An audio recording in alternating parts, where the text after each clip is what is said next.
It's a Fugazi. You know, it's a fake. This podcast is sponsored by The Spot. When you want that hard-to-find collectible, The Spot has it. Facebook.com/The Spot Toys. The Spot Toys. Is it The Spot Toy? What the f***? I can't wait till I get old so I can watch the Terrifier. Since he could remember, he always wanted to be a gangster. Lee Bridges. He thought the picture Prime Cut was about a bunch of meat cutters. Mark Rose. He still thinks Whitey Bulger's a bigger disgrace to the city of Boston than Aaron Hernandez. Garrick Lane. He thinks if Nicky Santoro would have stayed in Jersey and not gone to Vegas, there wouldn't have been a movie. Doug Wall. You're listening to the Midnight Drive-In. We're on. We're on the air. Are we on the Go air? ahead and tell it. All right. Welcome to the Midnight Drive-In. How we doing out there in podcast land? I hear crickets. I'm doing good. Yeah. I thought you sounded like you were talking to the listeners when you said that. Yeah, I was. That was not very clear. No, I was. Okay. Right. All right, well, the Golden Globes were last night. Who won? Bohemian Rhapsody actually stole the drama movie. Well deserved. Stole it from. Well, I mean, when I mean steal, I meant nobody had planned on it to win. And it. Who did they plan on to win? Well, a lot of people said The Star was Star is Born was going to be there, and then of course I saw both of those, and I think Bohemian Rhapsody was deserving. That was Black Klansman better than both. I loved Black Klansman. It just didn't get any notice last night. I don't know what the But deal you is. saw all three. Yeah, I've seen all of them. And Black Panther. And Black Panther. Yep, so I'm not real sure. I didn't see Bohemian Rhapsody, so I can't speak. But I did notice that Black Klansman did not win one Anything. Golden Nothing. Globe, which actually these days may help it in the Oscar race. Maybe. We'll see. I mean, But I mean, there are 90 people in the Hollywood Foreign Press Association. Who gives a Like, you could literally, I mean, it's not that hard to win. I mean, you know, literally thousands of people vote on the Oscars. Yeah. You know, they're not the same thing. No. You know, Glenn Close won, and then Rami Malek, Rami Malek, yeah, who played Freddie Mercury. he won, and then some. It's crazy because some of these TV shows that won, I didn't even know what they were. I know. There's so many different avenues of stuff that you just don't see all this It's stuff. not like you know? it used to be, man. Christian Bale, of course, won for Vice. I want to see that movie. Christian Bale thanked Satan for his inspiration. Playing Dick Cheney. Playing Dick Cheney, imagine that. And then Alfonso Cuarón won for Roma, which is on my list to watch. I watched.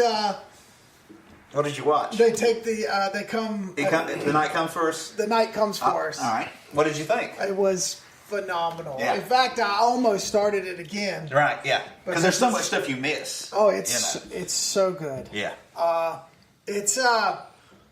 It's very visceral. Like it doesn't get any. Yeah, that's true. It doesn't get any crazier. Who did you watch it with? Well, I watched it with myself, but my daughter kind of snuck in for a bit, Right. and she watched like 30 minutes, and then my wife was on the sofa, and at one point in time, all of us went, "Oh!" yeah. You know, because it's just that kind of movie. Yeah. I think Doug watched it too. I watched it twice. Nice. Oh I wow! watched it twice. That's Yeah. how much I liked it. Yeah. It is violence on violence. But it's a movie you want to watch again. Like, I immediately wanted to watch it again. And I did. I Yeah. watched it. I watched it Thursday, and then I rewatched it Sunday. Yeah. I can't tell you the last time I've done that. Yeah. But it's so well done. Yeah. Everything about it was good. Yeah.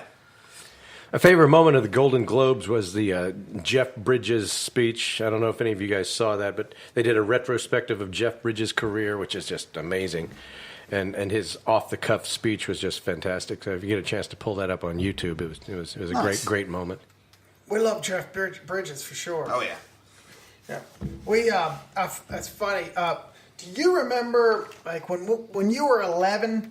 I remember that time. Yeah. Well, see, I don't know if I remember how much of 11, but do you remember if there was a movie that was big that if you watched it, it was supposed to be like awesome? Yeah. My mom took me to see Terminator 2 when I was 11. Well, okay, so we were talking a bit more like a more risque, like, ooh, you've seen that. Oh. I don't know. See, my parents didn't really... Yeah, you didn't get my parents, like, they were never home. Like, my dad was a truck driver. My mom was an emergency room nurse. So there was no real caveat on You what were watching whatever you wanted. Yeah. You wanted. Like my friend, like my buddy Mike, one time he has 3 kids, and he said he asked me once. He said, "Should I let my son watch this movie?" And before I could answer, he said, "Why the fuck am I asking you? You were raised like a wild animal." And I was like, "Touche." And I was like, "Hey, you got me there." So I don't know, man. Yeah. Like my brother was 5 years older than me, so he could drive at that point. So it was really just go to the video store. I'm thinking mid '80s. You know, something like right. Like Texas Chainsaw Massacre. You know, when I was 10 years Right, old, yeah. it was like just the name. Oh, yeah. You know, You know, evoked this kind of creepiness. Exorcist. The kinda. town I grew up in had a video store. It was owned by one of my close friends. Yeah. When I was in elementary school, and we could rent anything, like anything. But I remember when. Let's see, when did Private Parts come out? 92, 93? Oh, yeah. Howard Stern. Yeah, she would not rent that movie. She would not have it in her store. I'm like, really? Why? Like she just thought he was disgusting. Just hated him. Yeah. And I was like, you know the movies I've rented in here? Like I was like, like 10 years old, Texas Chainsaw Massacre. There you go, have it back tomorrow. Yeah. Be Kind, Rewind. But yeah, Private Parts couldn't do it. I was like, yeah. I could say of risque movies that I saw when I was underage would have been probably Saturday Night Fever when I was like 15 years Right. old, I think. I mean, with all the there was in the original R version, there was sex scenes I remember and that, all like kind of that stuff. video store I'm talking about, it had both versions. The PG One had and the R. Had the R rated, and then one had the PG version. Like And the PG version really it took away from the movie when you watched Right. that version because I'd seen both. the whole of them. suicide subplot and everything. Yeah. Yeah. That was Gene Siskel's favorite movie of all time. Really? Yeah. Well, I was going somewhere with this. Well, go back there. Get there. Ironically, this is funny that it comes up again, but so my kids. You're not gonna want to hear this. My kids are in middle school, right? And the big movie that everybody's sneaking around to watch. Okay, Garrick. So at Riverbend Middle School, everyone is trying to watch The Terrifier. It's because it has this naked woman who gets sawed in half, and everyone's talking about it, and their parents have no idea what the movie even is, and they're not even telling their parents about it. Some people are telling their parents, and their parents are fine with it because they don't even know what's happening in the movie. Is Terrifier. Really? That is correct. I Why? can see that. I can see that. That is correct. Yeah. Yes, they're talking about the Saw. Oh, yeah, the Saw scene. Apparently, a couple of kids went Yeah. home and, up late on a spend the night, watched it, saw that girl get sawed from her private parts to her tongue. Yeah. Went to school, and now everybody is talking about Yeah. the Terrifier. Well, see, that good makes God. sense because, like, when I was in high school, which would have been in the 90s, like, there were kids who had, like, a VHS tape with, like, Cannibal Holocaust on it, or a VHS tape with, like, I don't know, like, Maniac. Porky's. Not Even Porky's. though. Porky's I watched on USA Up All Night. Like, That's I've seen, but, like, it was like, you could find, like, a kid who had, like, Pieces, which is a movie about a guy who's making a jigsaw puzzle out of Yes. women he chops up with a chainsaw. So I get the appeal of it because I was definitely that kid in high school. You might be a fan of Terrifier if you were a kid. If I was 12 right now, dude, I would love you Terrifier. would probably love it. Like yeah. I said, up until like my early 20s, I was just that dude. Yeah. Like I was a splatterpunk type of kid, and give me that, will my mom hate this? One copy, please. That type of. Yeah. And yeah, like in my mid 20s, I was like, I don't think I need that. This is. I'm good. I mean, if it's a good like Reanimator, I think it's a legitimate good movie. Yeah. See, that's a really disgusting movie. But there are movies that are disgusting that are just fucking terrible, and I just stopped watching them. Like Terrifier. Like Terrifier. So I get where those kids are coming from. Well, so then when my 8-year-old comes up to me and says, I can't wait to get older to watch The Terrifier, which I think I sent you guys. You didn't did? I? Yes. Yeah. That was real. Yeah. She actually said See, that. I thought you had to record that. No. Well, I did. Yeah. But I didn't. She said it to me, and I was tying my shoe, and I looked up and I said, what? What did you say? What did you just say? And she Open said palm that. slap coming her way. So then I said, hold on. say that again. I recorded it, and I said, where'd you hear about that? Yeah. And then I go and talk to the other kids. Come to find out, it's the big movie. The preacher, my stepdaughter's best friend is a preacher's daughter. Yeah. And she's probably going to get in trouble. I'll give you an example. When I was in elementary school, this kid lent me a VHS tape that had Basket Case on it. He said, dude, you go watch this movie. It's the greatest movie ever made. It's called Basket Case. And I was like, awesome. And I watched it and I was like, this is awesome. Which now, I don't think it's that awesome. I mean, it's, it's about a guy, I mean. It's funny how it goes from greatest movie ever made to, But I mean, doesn't have legs. If you like a movie about a guy whose deformed brother is a little meatball with razor sharp teeth that lives in a wicker basket, then yeah. I mean, and at one time I thought it was the most awesome thing ever. But yeah, I see where those kids are coming from. Yeah, now it's wait till the parents go to sleep and we turn it on Terrifier. We must see this woman get sawed in half. oh my God. Believe it or not, there you go. It's come to this. Yes, and it's come to this. Well, I mean, I'm sure that was with since there have been movies, that's been like. Yeah. There were probably kids in the 60s, they heard about how gruesome The Good, the Bad, and the Ugly was, which was considered a very violent movie in 1966, which now they show it on Sunday afternoons, but they probably snuck out of their house and went and saw a screening. And in the 50s, you had to go see Psycho for the shower scene. Exactly. So there you go. There you go. It'll never change. So this day and age, the millennials growing up or whatever they're going to be called, my kids' generation, where Mark's had Psycho, they have Terrifier. Yeah. How things have changed. Yeah, exactly. Sorry, everybody. Yeah. We had Texas Chainsaw Massacre. My kids have Terrifier. Yeah. That's awesome. Which one's more gruesome? Well, there's really no blood in the original Texas Chainsaw Massacre. Yeah, But Terrifier pretty Oh, it's gruesome. nothing but. It's mindless, pretty much. Yeah. Everything has to be in your face A these couple days. months ago, it was an important film. Yeah. Well, it was an important film because it was independent and it had grown a cult following and whatever. And then Jonestown did too. But anyway. Anyway, so I only watched that one movie, to be quite honest. I That was a good one to watch. rewatched Happy. Okay. And I, it's great because we were talking. We did Ricky O last week. And we were talking about graphic novels and adaptions. And I actually brought Lone Wolf and Cub, the first one. Yeah. And I read through it, and I'm like, this is a lot like the movie. Oh yeah. It's done. Well, the guy who wrote the scripts for the movies. Right. Right, and and this is the same. The guy that actually wrote the script for the Happy actually helped with the. Well, it makes sense. Do you know that Grant Morrison has his own religion? Does he? Yeah, it's called the Church of Grant Morrison. Nice. Yeah, it's for people who've taken a lot of LSD and thought they saw God's face or been abducted by aliens or something to come and talk about it. Doesn't have an ego, does he? He names the church after him. Wow. Yeah. Nice. Well, that changes how I think about Grant Morrison. Yeah.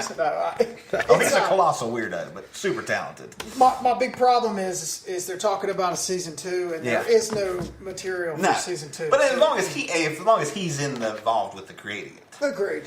This is great. Yeah. The show was actually better. Yeah. The show, but I think the show is a little bit more gnarly in all aspects of everything. Even how it ended. But this is what, 4 issues? Yeah. This was nothing.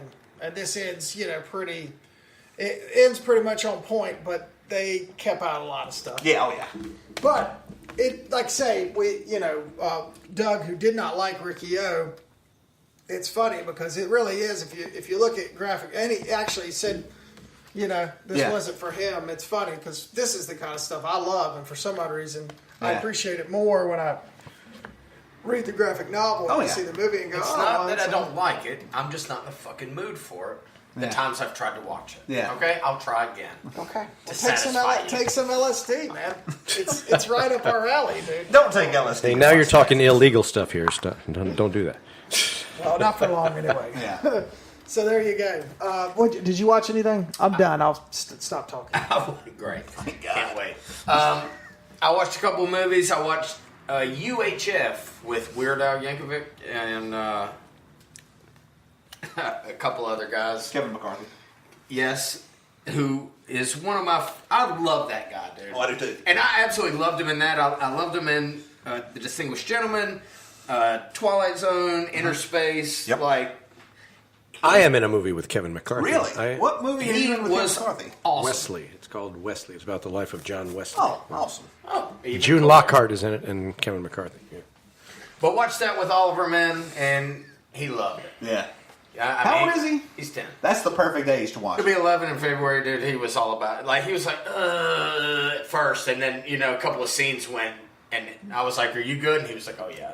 Yeah. First Twinkie sandwich. Yeah. Then The Night Comes For Us, which I watched twice since the last cast, is just kick-ass. And then I'd seen a movie on Netflix. It's been there for several months. I've scrolled past it a bunch of times and just couldn't get myself to watch it. And I sat down and watched it. It's called The Endless. It's a 2017 movie. It's about two brothers they're probably in their late 20s at this point, that were members of this is what they call it, and the members of the cult call it, like a UFO suicide cult. Mm-hmm. And the brothers escape, and they kind of don't live very exciting lives, and they get a videotape in the mail that is shots of people from this camp, modernized, and so they decide, you know what, let's take a couple of weeks or a couple of days and go back and visit this camp and kind of get some closure, about it, because they're kind of wondering, like, I mean, they own like a cleaning service, and they're like, what have we missed? And then it gets really cool. It gets really weird. It gets really brooding and ominous once they go back to this camp. There's all these familiar people that know them, but they're a little bit different. I don't want to go into too much about it. There's some geometric anomalies. There's these funky illusions. And then it kind of opens itself up. But the writer, Justin Benson, is one of the main characters. Aaron Moorhead also co-directed it with him. Benson wrote it. Moorhead was a cinematographer. They both directed, produced, and edited it. And I thought they were fine. Yeah. As far as their acting and all that goes, really cool movie, man. I've seen the trailer a couple times. Yeah, I thought it was a lot better. It ended up a lot better than I thought. I don't think it's for everybody, but really witty dialogue, man. Like, there's some really funny parts to this movie. Yeah. It's not rated. It's like a TV MA or whatever. It's not really a rated movie. But you got a couple hours to spend. You want to watch something a little bit different. This I recommend it. Okay. Dug it. Cool deal. Cool movie. Yeah. The Endless. I will check it out. I have to put it on the list with my 60 other ones. And then I have to admit, I was sitting around last night, and I had gotten into an argument with my old lady for some reason. And something about movies, I was doing something. Doing something stupid. I'm doing something stupid like I do. And I don't know how the argument turned into a debate talking about movies that we hated. And one of the movies that I know that she hates is The Crow from 1994. Right. And I don't know if I've seen it since about 94. That's the one where Brandon Lee got killed. Correct. Yeah.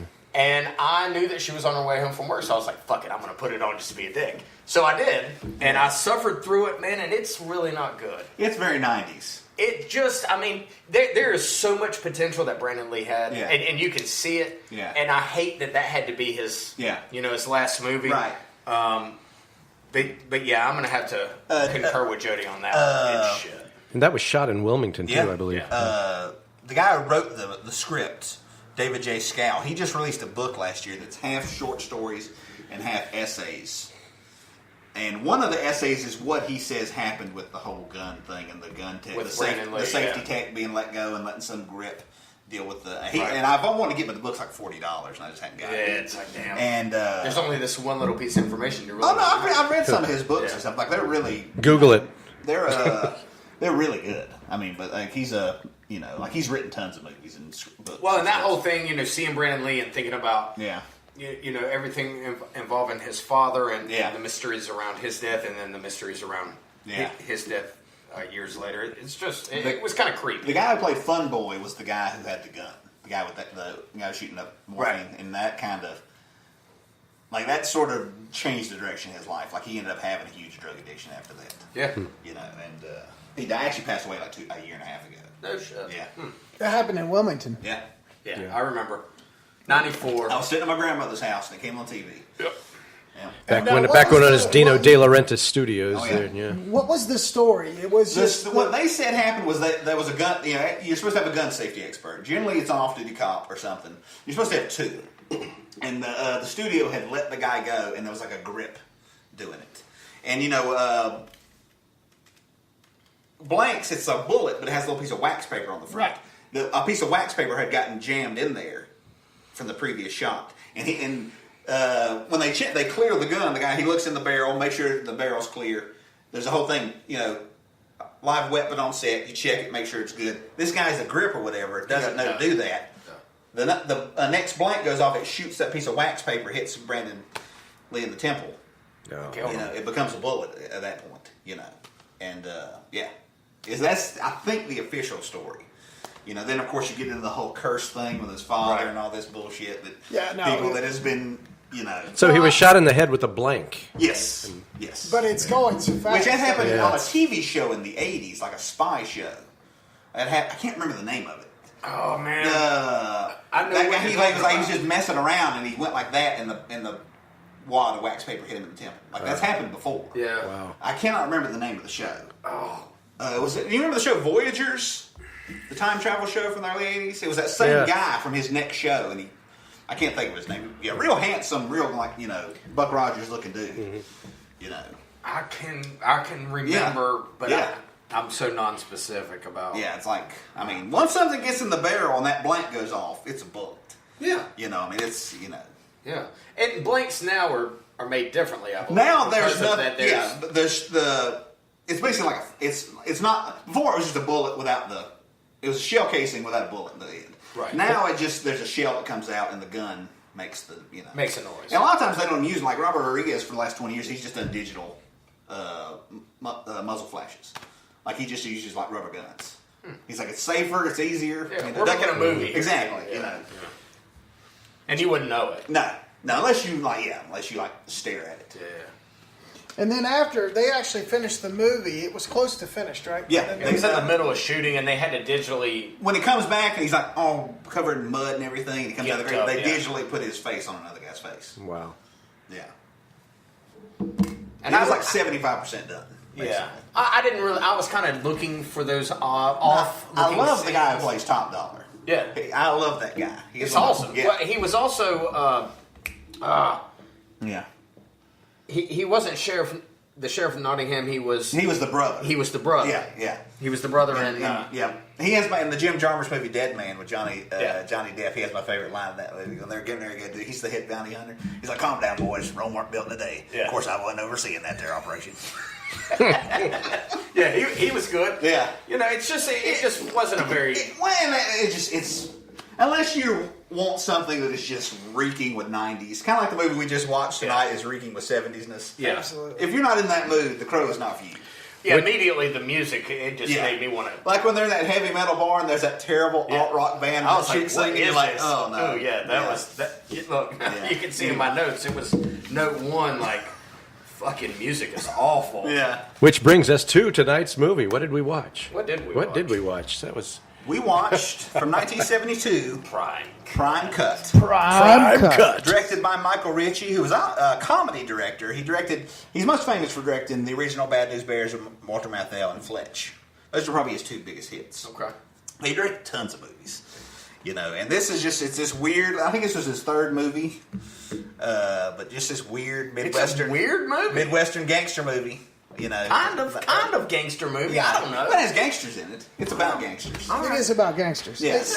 It's a Fugazi. It's more about. It's a Fugazi. It's about this Midwestern lifestyle. Yeah. And these kind of farmers. The that, Chicago mobs. They don't mean they're not. Basically, in the movie, Gene Hackman plays a character named Mary Ann, who is moved back to his hometown and start this organization.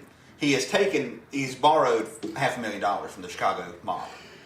And a couple years later, they're kind of wanting their money back, and they've sent 3 guys down there. One guy they found in a pile of cow shit. One guy they found in the Missouri River, and the third guy got turned into hot dogs and shipped back to them because Mary Ann owns a meat processing plant. Yep. And so the mob boss, who is played by Eddie Egan, the cop who Hackman plays in the French Connection. That's right. The actual Eddie Egan. Comes to Lee Marvin, who is he's like a fixer. He's not necessarily a member of the mob, but he's a guy if there's a problem. Needs something. He's the cleaner. Yeah, exactly. Yeah. And he gets a group of guys, and they get in Lee Marvin's bomb-ass Cadillac and drive to a small town outside of Kansas City. And Lee Marvin is he's holding a cattle sale / young woman sale. He's a sex trafficker. It's human trafficking. In the early 70s. But it's in a big barn. Yeah, and there's like a big table with like checker tablecloth where they're having like this American like very nice dinner. It's very weird.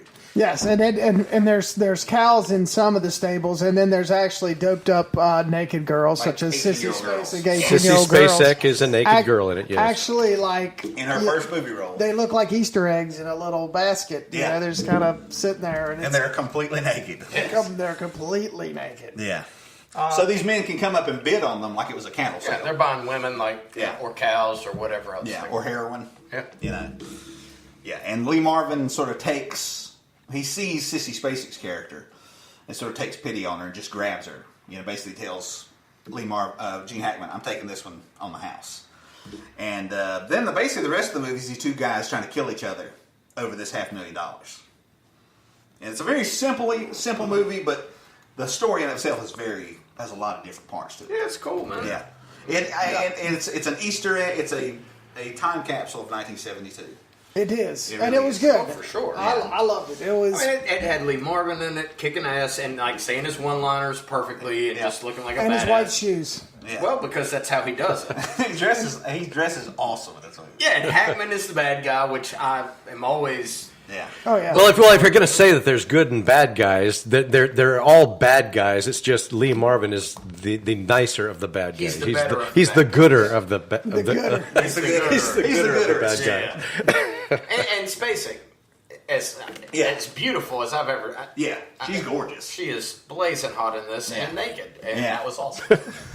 Who needs more than that? Well, yeah, and it's meat and titties and and some gunfights and it's an hour and not even 90 minutes and it's done. I mean, it's in and out. It was cool. It's a man's movie. It is. For sure. It is very. I can't imagine a woman being like, "Let's watch Prime Cut." Like that would never happen. That's right. The next time I go to Kansas City, I'm going to take my credit card.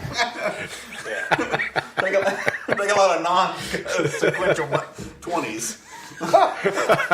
But I love like a movie, like it's a gangster movie, but it's not like any gangster movie. No, that was a total, like you said, it was a time capsule movie. Yeah. It brought me back to 72. Okay, this is what it was like. Cool, and I'm out. Yeah, exactly. Yeah. Yeah, it was good. All of it was really good. Like you said, me, I'm a fan of the simple story. Yeah. All right. My boss or my cleaner from Chicago goes to Kansas City. Yep. But everything's just right. Like the clothes, the sets, the music, the cars, everything looks just right. No special effects. If you can say there was any special effects in it, it was the big the combine eating up a car. Yeah. So. Yeah. And that happened too. I mean, on top of everything else.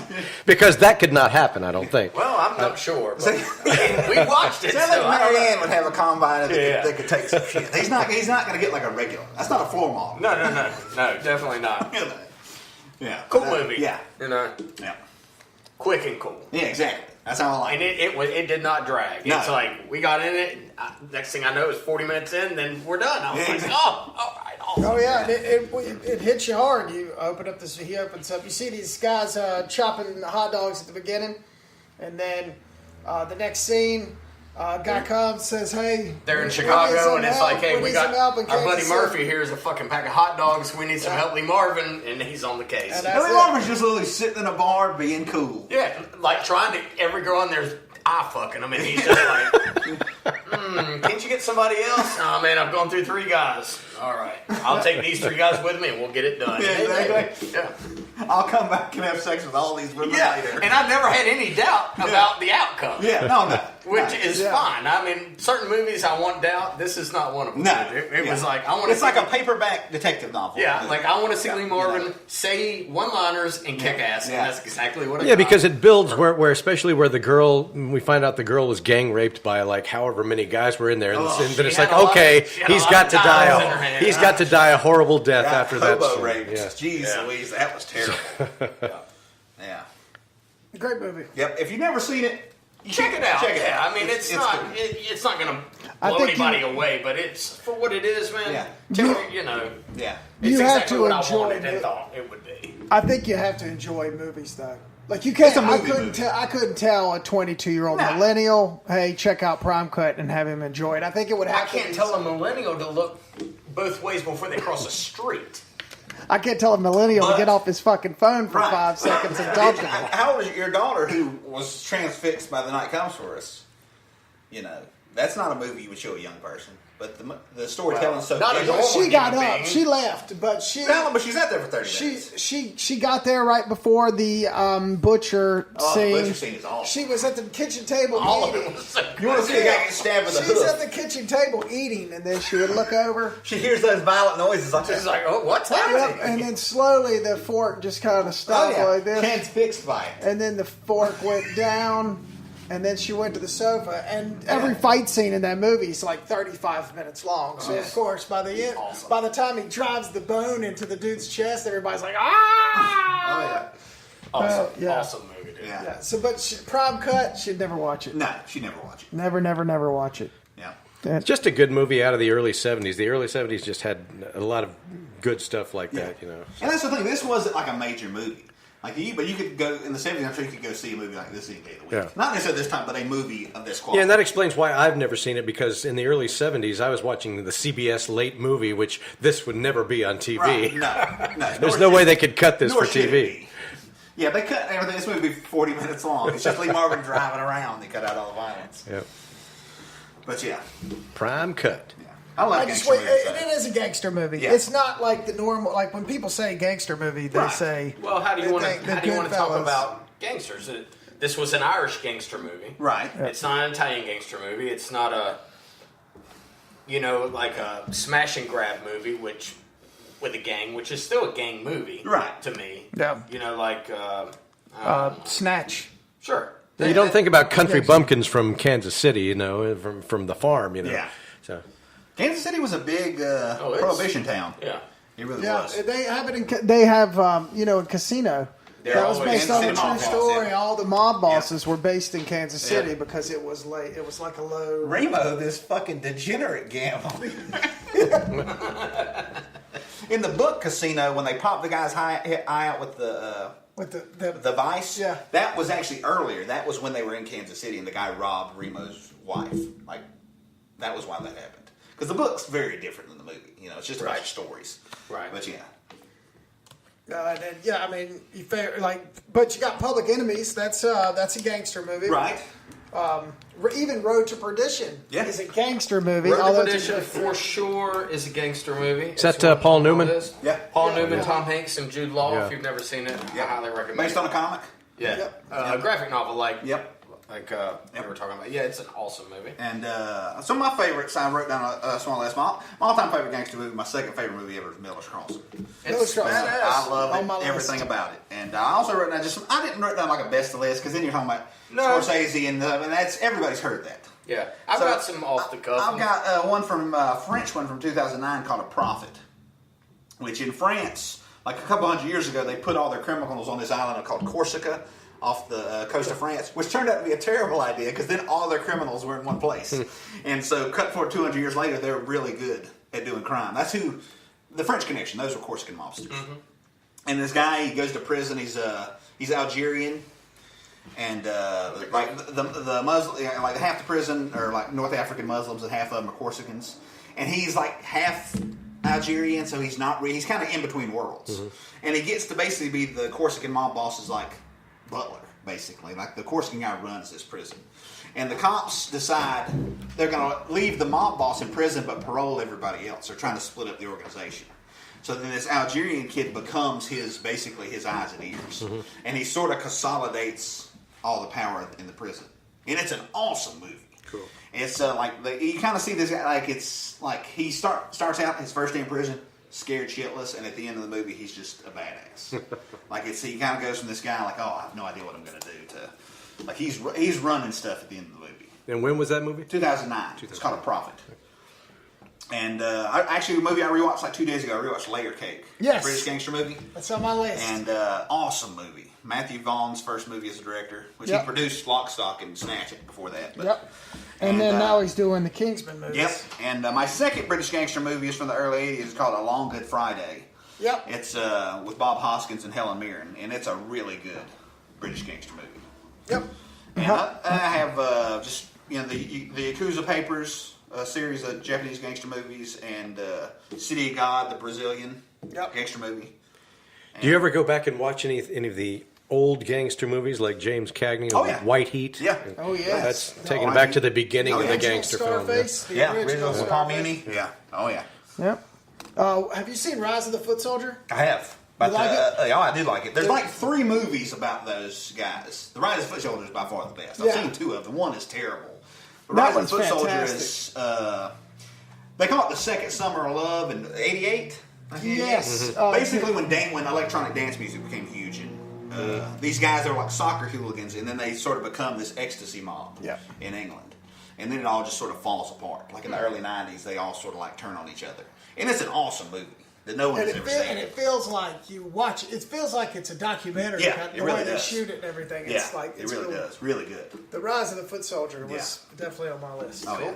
And Johnny To, probably my favorite, besides John Woo, obviously, my favorite Hong Kong gangster movie director. He did like the election movies, and he's done ton like my first movie I saw was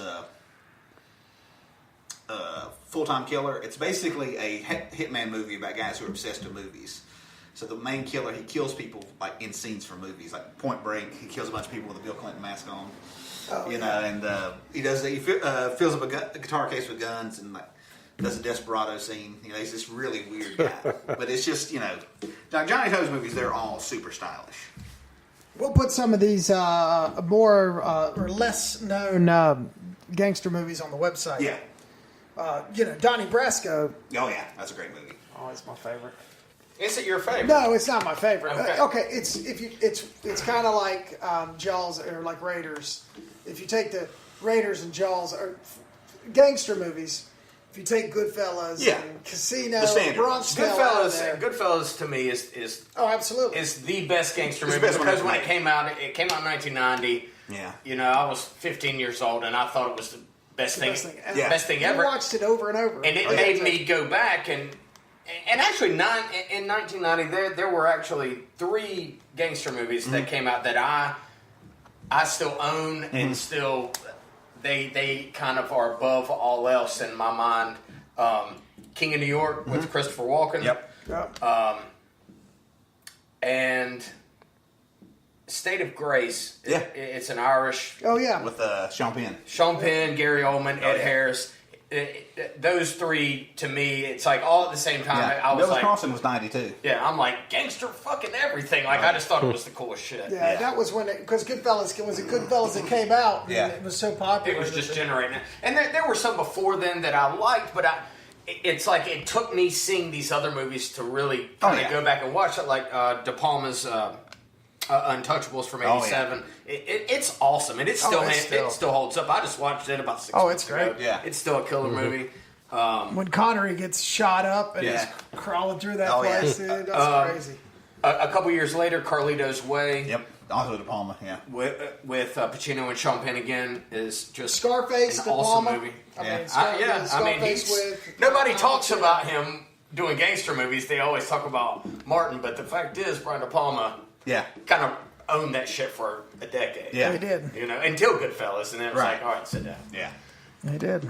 New Jack City. You can't erase New Jack City. Yeah, We you look no. It doesn't have legs, but when it came out, it was the bomb. Can you watch it now? No. I haven't seen it since the 90s. I have no idea. I'd have to rewatch it. There's another Sexy genre of these. Sexy Beast is fucking I love awesome. Sexy Beast. Ben Kingsley. Kingsley is. You seen I Sexy Beast? have not. Oh, it's great. man. You would. I don't know. You'd either hate it or love it. I think you would like the acting in it. Ray Winston is great. He's Ben great in Kingsley. everything. Yeah. Yeah. Yeah, Ray Winston. But who's Hey, the man in it is Ian McShane. Make Teddy more Bear. money. Mr. Black Magic. Yep. Oh, yeah. Oh, and I've been seeing shots of Deadwood, the movie, dude. I cannot fucking wait, dude. I cannot wait. The guy who, I forget his name every week, the True Detective guy. Nick. Pizzolatto. He co-wrote the script Yep, with yep, David yep. Milch, the guy. Did he? He said they made a deal. And Milch helped him on True Detective 3. They made a deal like they switched off. Next Sunday, True Detective. Shit, I gotta get my HBO turned back on. Son of a bitch. Hey, I love Ray Winston. He's great. the bomb. You know, when I think of gangster movies, I like kind of non-gangster movies, but they're still gangster movies. A movie like Wes Anderson's first movie, Bottle Rocket. I don't know. Right. Oh, yeah. You know, it's about these small time. They're fucking morons. Yeah. And they try and rob this. I'm not even. I can't even remember what they were robbing. Yeah. You know, and just none of it works, and it's terrible, but it's still awesome at the same time because they want to be gangsters. Yeah, you know? they're terrible at it. But they're just awful at it. Yeah. I still consider that a gangster movie. Yeah, it's definitely a crime. And another one from this genre, just one of the ones that we hadn't spoke about that I think is killer. A History of Violence. Yeah. With Viggo Mortensen. Oh, yes. David Yeah. Cronenberg is a fucking violent, awesome movie. I would also throw Eastern Promises. Yes. The Russian gangster movie. Yeah. Yeah. Oh man, that fight scene in that just I hurt Oh, thinking the about Eastern when he's Promises. naked. He's doing In the the naked bathroom? fight in the bathroom. Oh my god, That's right. With Viggo. When what he's, yeah. what a scene! Junk everywhere, just. Yes. Oh, yeah. That's a hard movie to watch. That's a good movie. But there's a ton. I mean, you know, Yeah, that's a list I've got. You know, Gangs of New York. Of course, it's Right. a gangster movie. Yeah. I mean, the opening Bronx scene. Tale, you know. The opening scene, dude. No, dude. Is just. That's the first movie I saw in the theater that I was completely obsessed with. Like most of them I saw on home video on TV. You know. We saw it. I saw it probably 6 times in the theater. I saw it twice in the Yeah. theater. Did I see it both times with you? Yeah. Like me and my friends would be sitting around and we just nothing to do. We'd be like, well guys, 9 o'clock showing of Gangs of New York. What do you say? We'd Just that opening scene Yeah. with the drums and everything, and just yeah. how it goes out. It's fucking. Oh, absolutely. Yeah. I got a scar from Gangs of New York when we saw it. Remember? Oh, you're showing us your scar. Remember that? Bill the Butcher. Oh, you tried to. That's right. That's a pretty bad scar there. We went to. Well, what happened? We had a knife fight. Yeah. We'd been on a little bit of liquor and decided that we'd have a knife fight. It was actually on New Year's. And You gave him that scar there? yeah, and I grabbed out of the drawer a serrated knife, Yeah.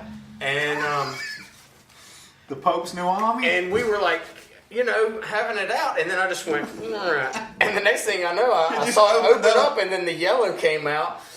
Garrick got white. I almost passed out, and then we were sitting up at the emergency room at Fry Regional. Now here's the How problem. many stitches? Wait. There's a problem. We There was a big fucking problem. but we lived. I think the main problem is Okay, you two but are hold on. idiots. There's a reason why. The knives. We had not realized. Chris had the knives. Remember, he had the knives, and they wouldn't cut anything because we'd cook over there, and you couldn't cut melted butter with them. Well, Chris had moved out, and a new guy had moved in and brought in identical new And Knives. sharpened them? knives, But I didn't sharpened know knives. that they were serrated death makers. Like I could have absolutely cut his arm Oh, off. dude, you could be sitting here with a Oh, hook. it was good. You could see the Look, meat. it's a huge scar. You could It's see a the massive meat. scar. Oh, Yeah. meat coming out of it. That was the That first. yellow came out. I was like, son of a bitch, man. I'm really sorry about We that. went to Gangs in New York, and we were all drunk, and we like drinking Oh, dude. Captain Morgan's, and I'm like, the Bill the Butcher. When first time me and my buddy Brian and Mike and Roger went and saw that movie, Brian was in because it was a line to get in the movie. Like all the people who were going to see it were there waiting to get in. Yeah. Like, it wasn't even outside; we were in the theater. And my buddy Brian's walking up and down the hallway screaming, "It's a night for Americans!" Like he was just amped to see it. Like he He watched the trailer like 50 times.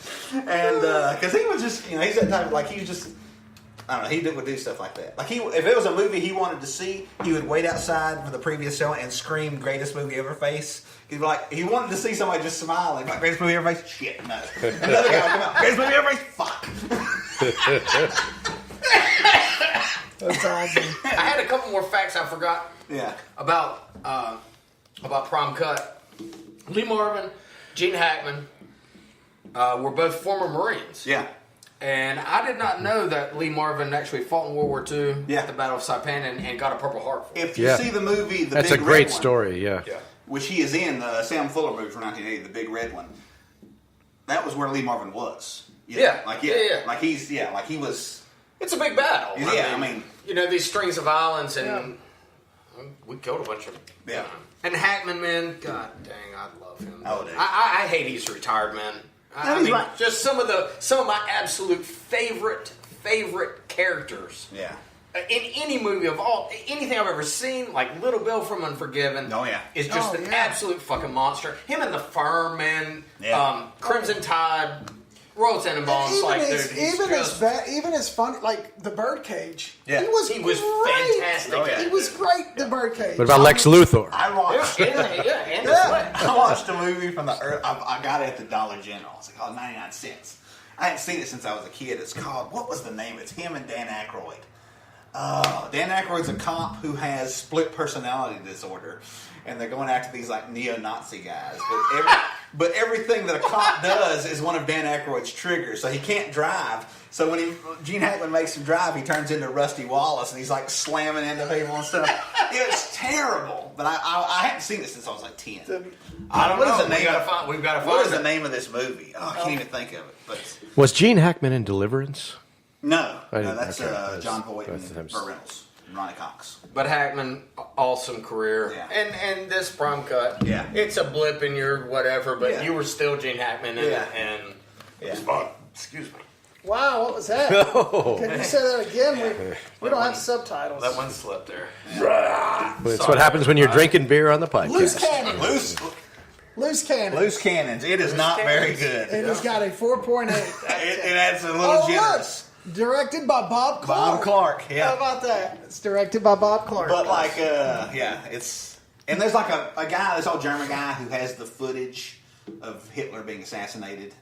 And it has a very weird plot, Is there footage of Hitler being assassinated? What it is, the guy, he's trying to become chancellor. He's still living. He's living on the same island that Tupac and Biggie Smalls are is that where he is? That's correct. They're ready from Elvis. Yeah, exactly. Elvis and Jim Elvis Morrison. is there too. Jim Morrison's the vice president of the island. They have a hotel there. Yeah. Isn't John Lennon there too? Yeah, John Lennon. God, speaking of John Lennon, I hate to get off subject here, but I watched a really creepy documentary about Mark David Chapman about a week ago. Yeah. And I didn't remember in 1990 him doing an interview. 10 years after he killed John Lennon? Huh?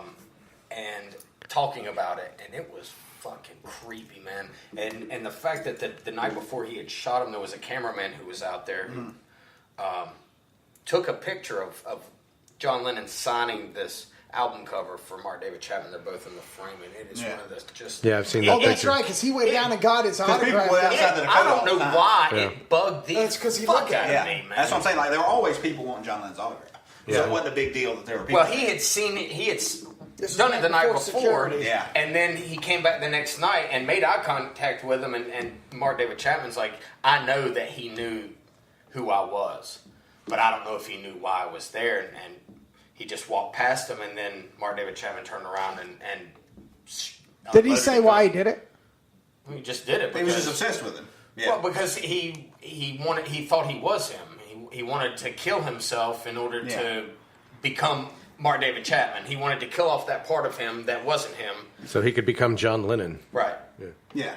He was obsessed with that and Catcher in the Rye, and it was like, all of it was just sketchy as hell. What was that show in the 80s where the girl got killed? It was like a sitcom. And it was like I can't remember the name of it, but she opened her front door, and there was a guy there who was like her obsessed fan. And he just shot her right there. Oh, I know who you're talking about. It was like a sitcom. It was like really popular. And I know who you're talking about. And that was the first time they were like, we have to do something. Like that was like when Stalker became a thing. Yeah, I just, not really thought about that. I'm not the biggest Beatles fan. Right. I like John Lennon, whatever. But I hadn't really watched anything with Mark David Chapman actually talking about it. Yeah. And man, it was very... Yeah. Rebecca Schaefer. She's 21 years old. Yeah, I remember. Yeah, she was killed by a stalker. Yeah. Yeah, just rolled up. She was on a show. Yep, shot and killed. Hadn't been on that show for very long. No. My mom watched it. Is how I know. She was an up and coming young starlet, but yeah, it was sad. Yeah, same deal. And you mentioned Catcher in the Rye. The author of that book, J.D. Salinger. Yeah. I think he never meant for that to become a movie. I think that's why we've never seen a movie of that book. I think he never gave up the rights. I don't think he ever wanted anybody to read that book. To be honest with you. And I know in that interview, Mark David Chapman said that he wrote a letter to J.D. Salinger apologizing for what he had done to his book and making it into something that making it popular to be associated with like absolute crazy people. Which it was brought up again, that movie with Mel Gibson, and Julia Roberts. Conspiracy theory. Oh, yeah. Remember, he's running around with a catcher in the fucking rye book. Yeah, he's bizarre in that movie. Yeah. But, all apologies to Salinger. Awesome book, but I guess it just wasn't meant for everybody. Right. And I've read it several times, and I just don't get it. Yeah. Well, I don't get the, why would you ever associate that? I don't know. If you're a young teenage boy growing up, I can see how you would relate to this. Reading it later on in life or something like that, you're probably not going to get out of it what you would get at a younger age. Yeah. It certainly did not make me want to hurt anybody or do anything insane. I don't see what. I was like, Colton Caulfield, but you're, cool guy. you don't have that obsessive thing in your mind. That's crazy. Yeah. So that Rebecca Schaefer was waiting for a courier to deliver her script. Francis Ford Coppola was interested in her, and she was waiting. She was waiting for the courier to bring the script to The Godfather 3. Yeah. Open the door and part over the daughter. Yep. The friggin' role that his daughter played. Yeah. Gee, people are crazy, dude. Yeah. I have 4 daughters. It's terrible. Kill them all. Yeah. Watch them and watch everybody they're with. You can't control it either. No. Like it sucks. Yeah. There's nothing you can do. Yeah. You can either lock them up and keep them inside, and that will affect them, or Yeah. just let Yeah. There's nothing you can do about it. Are you ready? It's the way life is. No, not today. Welcome to Lee's Pick-a-Flick Video Store, where all his recommendations will cost you money or you won't be able to find the video, period. And because we're doing gangster movies, I want to do a crime show. It was only on one season. It was on Cinemax. It was called Quarry. It's based on a series of crime novels about a guy who comes back from Vietnam. He was involved in, what you would call now a war crime, but basically a guy got pushed under the rug, and he gets, discharged from the army. And it's in Memphis in 1973, I want to say. And he can't find a job because everybody knows there was all these protests when he came home from the airport, and everybody knows about this whole thing, with this war crime. And he's approached by this guy called the Broker, who gives him a leather satchel, almost like a travel shaving kit, leather, that you would put toiletries in, and it's got thousands of dollars in. And he's like, you keep this money, and every time I call you, you do what I ask. You do what I ask, and it takes $1,000 off your debt. And he said, when it's back to zero, you can either re-up or you're good. And shit, man. And he says no, but then his best friend, who was also in the army with him, says yes, but ends up getting killed. And so the broker wants his money back, and so he basically ends up doing it without getting the money. And it got canceled after one season, but it ends. The ending is good enough where you can just watch it as a long form miniseries. Damn, I don't even remember. And it's very well shot. It has all this early '70s soul music from Memphis, When was this out? 2016. That new. Yeah, and the guy from Upgrade is the main character. Really? Yeah, and I really enjoyed it. Based on the guy who wrote the comic book Road to Perdition wrote the novels, Max Alex Collins. Oh shit. So yeah, I highly enjoyed it. And it's like I say, if you have Cinemax, you can watch it for free, or you can rent it online. Cool. It's time for Garrick's Bathwater Showdown. Drinky, drinky.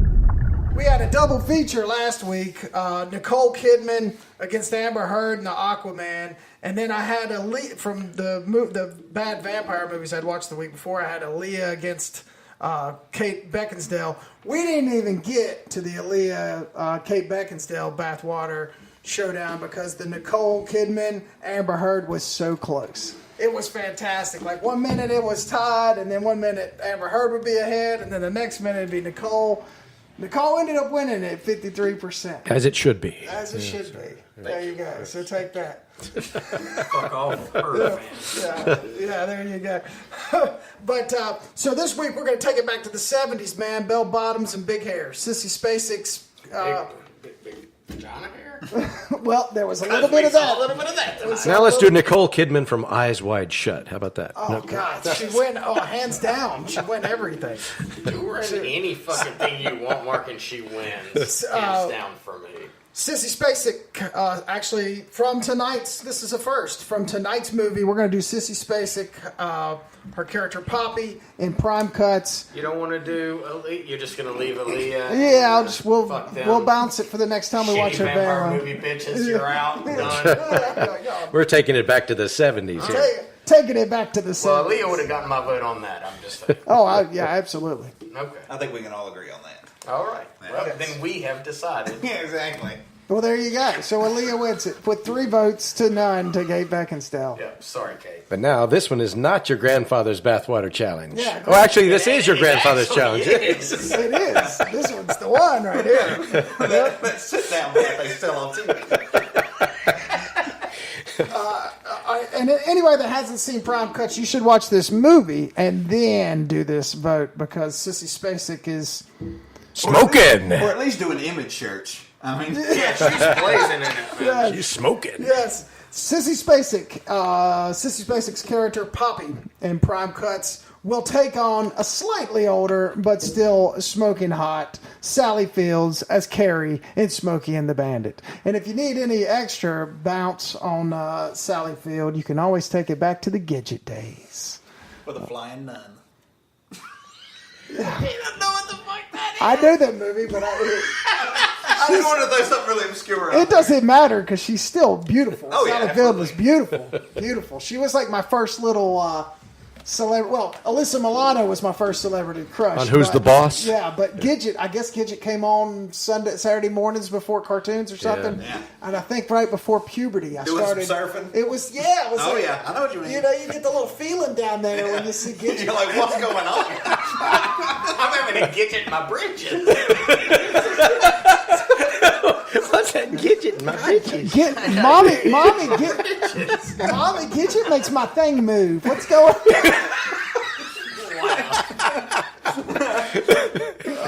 Anyway. Mom, I've got to go to the bathroom 45 minutes later. Is Gidget still on? No? Okay. I'm So good. it'll be up on the Facebook page, and February 22nd to the 24th, I believe, in Charlotte. It's the Mad Monster Party. Got to get your tickets. It's at the Hilton in downtown Charlotte, or the University Place. Bruce Campbell's going to be there. Adrienne Barbeau. Why can't I say her name? Barbeau. Because you're an idiot. The beautiful Danielle Harris, who we've grown up to love. Halloween movies. Yes, we love you. I'm on your Instagram. I'm getting there. Kane Hodder. And yes, the one and the only Art the Clown, David Howard Thornton. Yes. Yes. Please, God, It's a no. lot of fun. I've been before, and it is a lot of fun. A lot of vendors, a lot of cool stuff. There's a guy walks around dressed like the creature from the Black Lagoon, but with a kilt playing the bagpipes.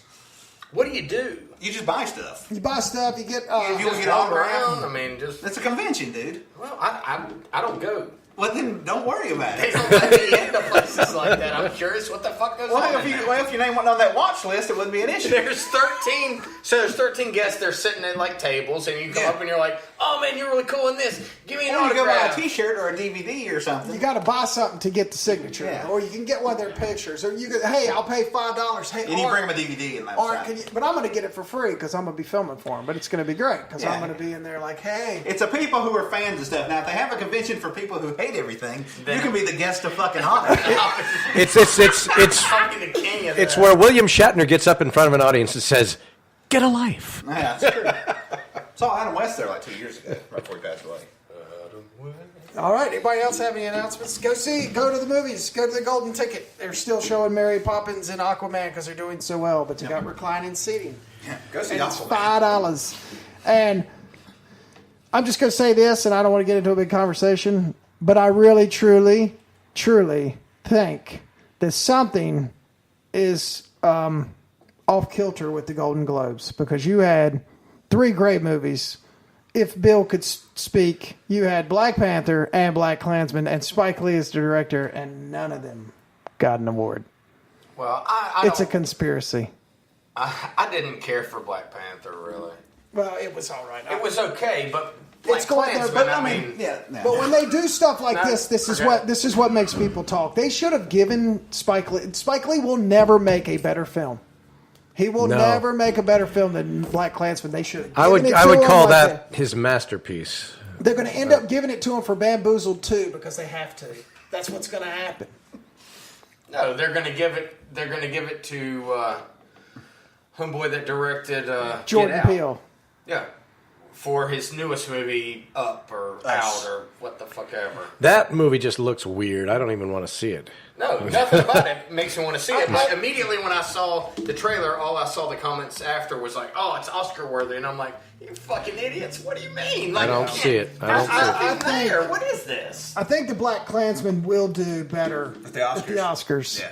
I hope so. It should, It should. but that doesn't mean it will. Yeah. Unfortunately. Because as we're talking about Goodfellas, that lost to a movie called Dances with Wolves. Which is a fine movie. It's not. But if you go back and watch it today, it makes you want to fucking kill yourself. Exactly. It's a Fugazi. It makes me envy the buffalo when they're being shot. I'm like, yeah, that's all right. Yeah, when his better than horse this, right? gets killed, you're just Yeah. like, oh my god, I still have another hour of this movie and his horse is died. It's basically Kevin Costner as the superior Native American. Yeah. I mean, fuck that bullshit. Anyway. All right, so there you go. So that concludes another episode of The Midnight Drive-In. And by the way, we will be changing our name, but we're waiting on Facebook and the other fascists to give us the agreeing that we can do that. So we're just waiting on that. But until next time, hey, make more money. This is America. If you can't make more money, you're a douchebag. What are you going to do? It's a Fugazi. You know, it's fake. Thank you to our sponsors, Table Rock Creative Group, the pinnacle in video marketing in the Carolinas. If you need any video marketing, www.tablerockcreative.com.